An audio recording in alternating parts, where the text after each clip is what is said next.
Ah, il est là, ok. Ok, bon, direct, il me met un coup. Ça commence très très bien. Super. Arrête de courir et sauter. Aïe, c'était moi encore. Oh, mais... Raté. On t'a jamais appris à pas mordre les gens? Non, non, tu te calmes. Tu arrêtes, je suis pas là pour faire du rodéo, ok? Mange ma lame. Qu'est-ce que je suis censée faire là? Dégage de là. Non, tu ne m'auras pas. Ah, il a fui. Ah, d'accord. Bon, ben... Bonjour cosplayers et cosplayeuses, je suis Ya Cosplay et je suis là aujourd'hui pour vous parler de mon cosplay de Monster Hunter. Alors ça fait déjà quelques années que je fais du cosplay et j'ai pu voir beaucoup de gens faire des armures en cuir, en mousse, en Worbla, en mousse expansive, en polystyrène, en papier mâché. Et j'ai toujours rêvé de faire une armure, sauf que je n'avais pas les compétences, ni le matériel, ni les connaissances pour en faire une. Et comme cette année j'ai décidé enfin de me mettre à fabriquer mes costumes moi-même, ou du moins la plupart de mes costumes, eh bien, je me suis mise à regarder plein de vidéos tutoriels cosplay. Et c'est en regardant les vidéos de Kamui Cosplay, notamment celle sur son armure Xehanort de Monster Hunter, que j'ai su qu'il fallait que je fasse une armure de Monster Hunter. Dans les jeux vidéo Monster Hunter, on a le choix entre des tonnes et des tonnes de designs d'armures différents, que ce soit des armures lourdes, légères, en tissu, en écaille, en métal, et j'en passe. Ce que j'aime surtout dans les armures de Monster Hunter, ce sont les armures organiques, donc faites à partir de peau de monstres parce que c'est carrément stylé. Et reproduire ça en vrai, je trouve ça vraiment ultra intéressant et je me suis dit que ça pourrait me prendre beaucoup de choses. J'ai donc cherché une armure de Monster Hunter qui me permettait à la fois de m'exercer en couture, en craft, et qui soit pas trop lourde parce que je voulais quand même pouvoir bouger dans mon armure, et surtout qui soit un peu couverte quand même. Genre pas l'armure Kirin. C'est donc en faisant mes petites recherches que je suis tombée sur l'armure Barrios. Et j'ai tout de suite accroché son design avec la fourrure, avec les dents de Barrios, qui est un monstre que je trouve vraiment magnifique, vraiment épique, imposant, mais vraiment majestueux. Et je suis tombée vraiment amoureuse de cette armure. J'ai surtout choisi cette armure parce qu'elle me paraissait faisable, parce que c'était que des écailles, donc je voyais à peu près comment la faire. Bon, je pense que j'ai assez parlé, maintenant on va passer aux choses sérieuses, c'est-à-dire le cosplay. On va commencer pour cela par les matériaux. Concernant l'armure en elle-même, les deux matériaux les plus pertinents qui se présentaient à moi, c'était la mousse et le Worbla. J'ai choisi la mousse Eva parce que c'est plus abordable que le Worbla, et surtout en regardant toutes ces vidéos, j'ai pu voir à quel point c'était facile à travailler, et j'ai constaté que j'avais le matériel nécessaire chez moi pour utiliser de la mousse. J'ai donc utilisé pour ce cosplay de la mousse d'épaisseur 10 mm, 5 mm et 2 mm.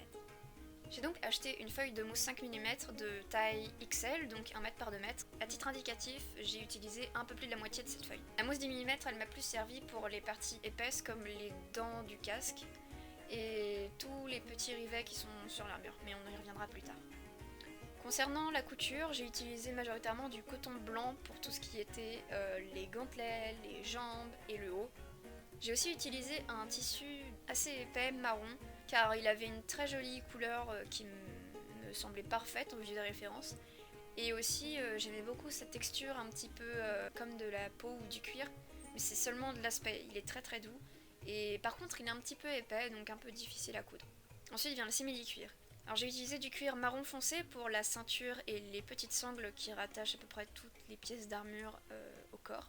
J'ai utilisé un sky plus orangé pour le haut, un sky rouge pour les parties de l'armure en couleur. Dans Monster Hunter, on peut choisir une couleur d'accent pour son armure. J'ai choisi la couleur rouge parce que je trouvais qu'elle allait vraiment bien avec le reste de l'armure, parce que les dents elles sont oranges donc c'est une couleur chaude, donc le rouge ça allait plutôt bien avec. Et surtout aussi parce que tous les cosplayers qui ont fait cette armure l'ont faite avec une couleur bleue, et je voulais essayer de sortir un peu du lot. Et enfin, j'ai utilisé un simili-cuir bleu-gris pour les tassettes avec les kunai. Et j'ai aussi utilisé un biais en coton bleu pour le haut. On va maintenant passer aux pièces de l'armure en détail, et enfin on va finir par la peinture. Le casque, c'est la première partie de l'armure que j'ai craftée. J'ai eu beaucoup de mal à déterminer sa forme, parce que sur toutes mes références, il n'y en avait pas deux où le casque était identique. J'ai donc dû choisir la référence où la forme du casque me plaisait le plus. Je l'ai tracé sur du papier et j'ai sculpté avec du papier aluminium la forme que je voulais. En vérité, je l'ai sculpté sur du carton, mais j'avais jeté le carton, donc je l'ai refait rapidement pour vous. Ensuite, quand j'ai fini de sculpter, j'ai recouvert le tout avec du scotch de masquage et j'ai dessiné des lignes pour le découper et en faire mes patrons.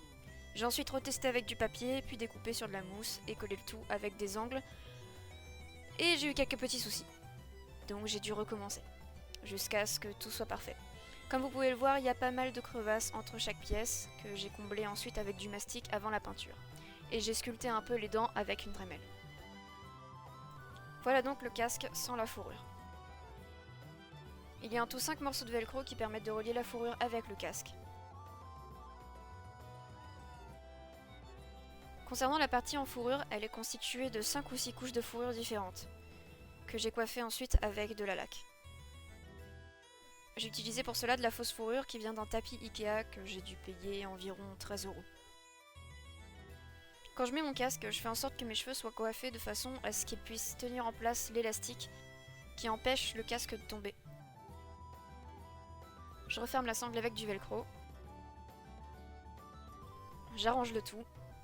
Et voilà ce que ça donne.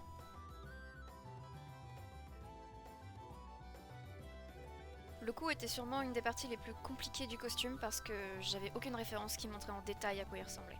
Donc pour faire les patrons, j'y suis allée un petit peu au pif. Pour créer les petits rivets en forme de pyramide, j'ai simplement découpé une bande de mousse en forme de triangle et j'ai redécoupé ensuite avec des angles pour former les petites pyramides. Et c'est comme ça que j'ai créé tous les rivets de mon armure.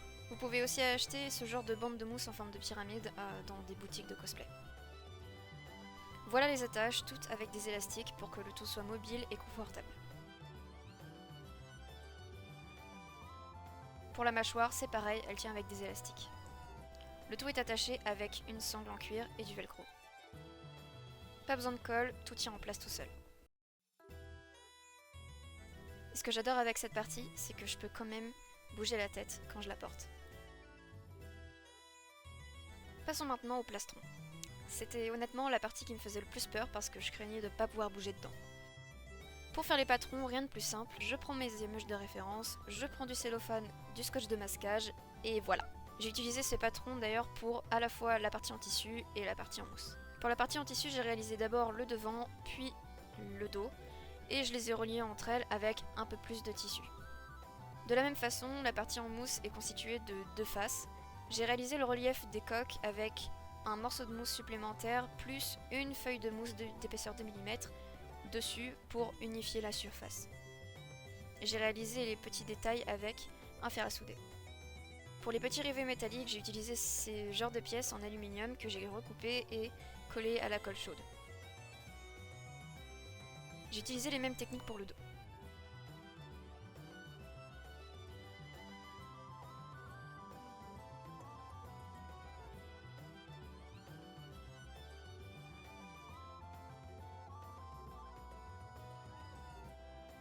Pour fermer le tout, rien de plus simple. Un laçage sur le côté et beaucoup de velcro. Le plus important ici, c'est qu'il y ait du velcro en haut et en bas du plastron pour que les parties en mousse restent bien collées le long du corps.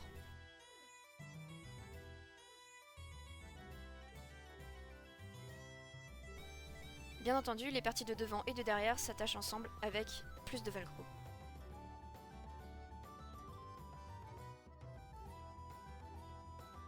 Les armures des bras se décomposent au total en 4 parties différentes.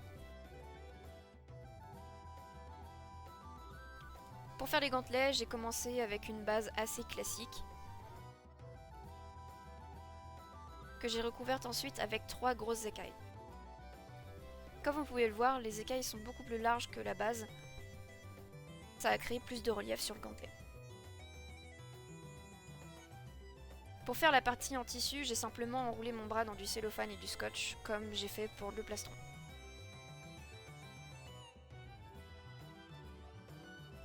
Pour le haut du bras, j'ai créé un bracelet en cuir sur lequel j'ai collé des écailles qui sont, elles aussi, reliées par des élastiques pour plus de confort et une meilleure mobilité. La dernière écaille est attachée au gantelet avec du velcro pour la maintenir en place. Enfin, le fameux gantelet. Comme vous pouvez le voir, il y a un très joli relief comme ceux du dos du plastron. Voilà un petit détail de comment je les ai faits. J'ai découpé une tranchée d'eau des pièces que j'ai remplie de colle et collé, ce qui crée un beau pli. Je suis passée par deux formes de griffes parce que la première que j'avais faite était trop droite. J'ai recréé ensuite un autre patron qui était beaucoup plus recourbé comme des griffes de dinosaures. Et pour créer l'angle de la griffe, j'ai simplement découpé la tranche avec un angle. Le gantelet s'attache au reste avec un peu plus de velcro, collé avec de la colle chaude.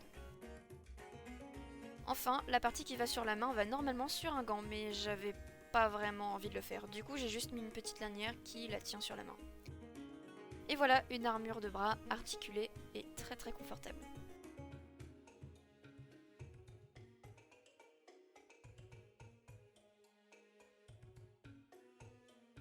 On en vient maintenant à la ceinture, avec de la fourrure, des kunai et une pochette. J'ai eu de la chance de trouver des images de référence d'assez près. Elles se séparent au total en 4 pièces. J'ai pas d'instructions détaillées pour la pochette malheureusement, mais je peux au moins vous montrer les patrons que j'ai faits. Il y a une partie pour le devant, une pour le dos, le rabat et le côté. J'ai aussi rajouté une bande de cuir plus sombre sur le devant pour correspondre à la référence. Elle se ferme avec un simple bouton pression.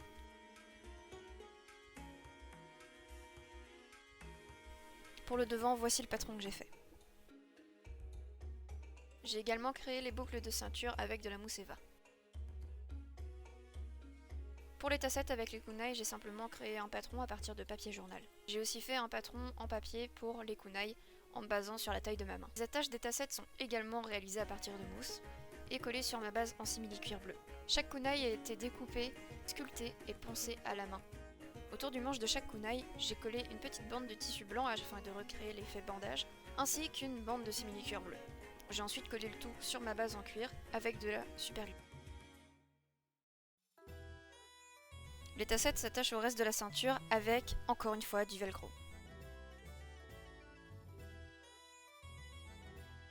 La fourrure se détache elle aussi et se rattache avec du velcro.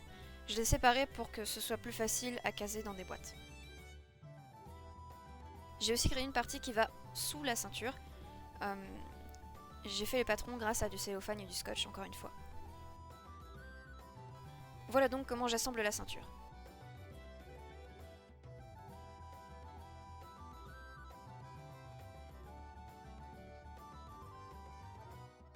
Et voilà la ceinture au complet.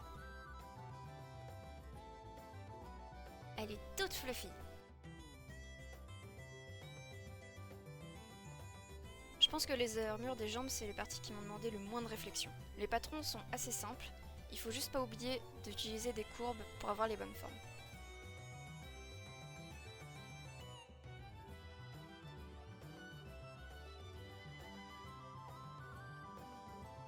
J'ai encore une fois utilisé la technique des tranchées pour faire tous les reliefs, y compris celle de la partie en métal et celle du bas. J'ai aussi refait les mêmes griffes que pour les gantelets.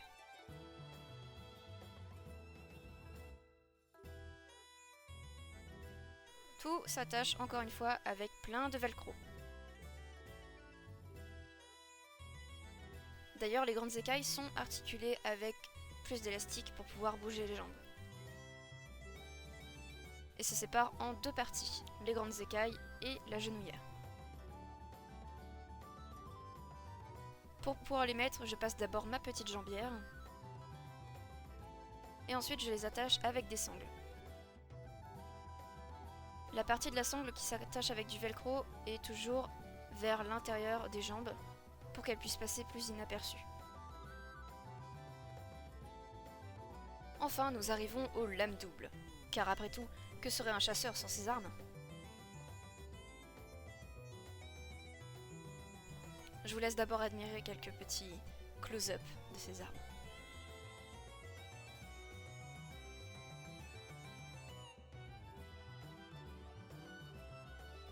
Pour les réaliser, j'ai d'abord créé un blueprint sur Adobe Illustrator en utilisant mon image de référence. J'ai utilisé pour leur donner plus de résistance une tige en bois de diamètre 20 mm. Pour la lame en forme de dent, j'ai utilisé 2 couches d'épaisseur 10 mm et 2 couches d'épaisseur 5 mm que j'ai dû sculpter et ensuite poncer. Pour le petit pic au bout, voilà 2 petites vidéos qui expliquent plutôt bien ce que j'ai fait. Concernant la base du manche, j'ai utilisé 4 couches de 10 mm et 2 couches de 5 mm que j'ai sculptées encore une fois et poncées. Et j'ai utilisé des petits yeux en plastique pour faire les rivets. Concernant la garde, c'était plus compliqué parce qu'il a fallu que j'improvise à partir de mon patron qui était fait pour en fait l'arme de côté et je n'avais pas d'image de l'arme de face. Et j'ai utilisé encore une fois la technique des petites tranchées pour faire les côtés des écailles. Et j'ai rajouté la garde au reste avec des chutes de mousse. Pour la poignée c'est très simple, j'ai juste pris encore une fois du coton blanc, j'ai enroulé autour de ma poignée. Concernant la deuxième lame, elle est beaucoup plus simple, c'est juste 2 couches d'épaisseur 10 mm et les détails en écaille sont aussi faits en épaisseur 10 mm. Oui, tout. J'ai tout sculpté. Ouais. Et pour cette poignée, j'ai utilisé du biais en simili-cuir bleu mais plus lisse et plus clair que celui des tassettes. Après avoir fait tout ça, il ne restait plus qu'à donner à cette armure un bon coup de peinture. J'ai commencé par lui appliquer 2 couches de FlexiPaint blanc. J'ai utilisé pour peindre le tout un aérographe. Une fois mes 2 couches de FlexiPaint sèches, j'ai dû repeindre une couche de base blanche uniforme pour pouvoir avoir une bonne base pour continuer à peindre ensuite. Et voilà les peintures que j'ai utilisées pour les écailles. Je suis donc passée par une couche légère de couleur hausse, en veillant à laisser ressortir les parties blanches sur les endroits les plus hauts entre guillemets des écailles. Ensuite j'ai rajouté des teintes kaki dans les creux. Et ensuite j'ai rajouté une teinte plus foncée qui était un mélange de kaki, de marron et de noir. Une fois que toutes les écailles étaient peintes, je vous cache pas que j'étais super fière de moi et que je voyais déjà le cosplay complètement terminé. Pour peindre les griffes, j'ai aussi fait 2 autres mélanges. Et pour peindre les naseaux sur le casque, j'ai simplement fait un petit patron sur du scotch de masquage. Voici les peintures que j'ai utilisées pour la partie en métal des genoux. Sur les armes, j'ai aussi utilisé un petit peu de FlexiPaint sur notamment les lames et les autres parties qui étaient assez rêches suite au ponçage, et ensuite 2 ou 3 couches de Plastilip. Pour peindre la lame en métal, j'ai utilisé une peinture chrome et une peinture argent. Et pour les dents, j'ai utilisé des teintes orangées, jaunes et du marron pour faire des teintes orangées mais plus foncées. Il faut toujours tester ces peintures avant de peindre les pièces finales. Et je conseille aussi de faire une pièce test, car comme vous pouvez le voir ici, ma pièce test est très différente de la pièce finale. Même si vous n'êtes pas un grand dessinateur, essayez toujours de dessiner les pièces que vous allez construire avant de les faire. Ça vous permettra de comprendre vraiment les reliefs et les formes que vous devrez reproduire. Regardez la différence entre ces deux plastrons. Gardez toujours vos patrons en réserve, ça pourra toujours vous resservir. Et aussi gardez vos factures, comme ça vous pourrez retrouver rapidement les peintures que vous avez utilisées si vous n'en avez plus. Et puis accessoirement, essayez toujours de séparer vos pièces un maximum, ça vous sera très très utile quand il s'agira de ranger votre cosplay ou de l'emporter en convention.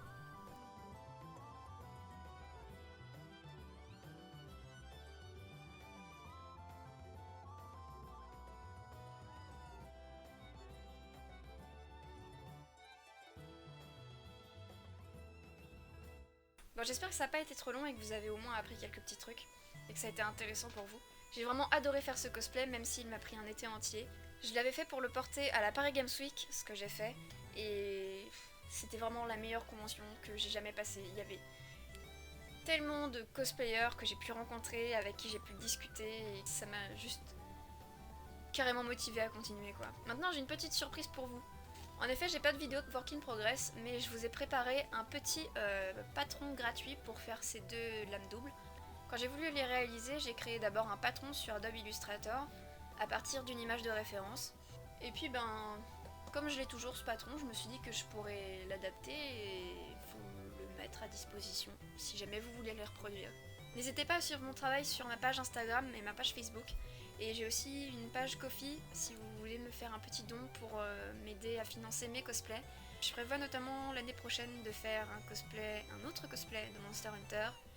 Monster Hunter World cette fois-ci. J'écris aussi des tutoriels de temps à autre sur le site internet Cosplay School, donc si vous êtes intéressé, n'hésitez pas à aller voir. Tous les liens de ce que j'ai utilisé ou de ce que j'ai cité sont dans la description normalement. J'essaierai de ne rien oublier, je vous le promets. Et sur ce, je vous dis à très bientôt pour une prochaine vidéo ou un prochain tutoriel ou même juste sur ma page. Et puis bon craft!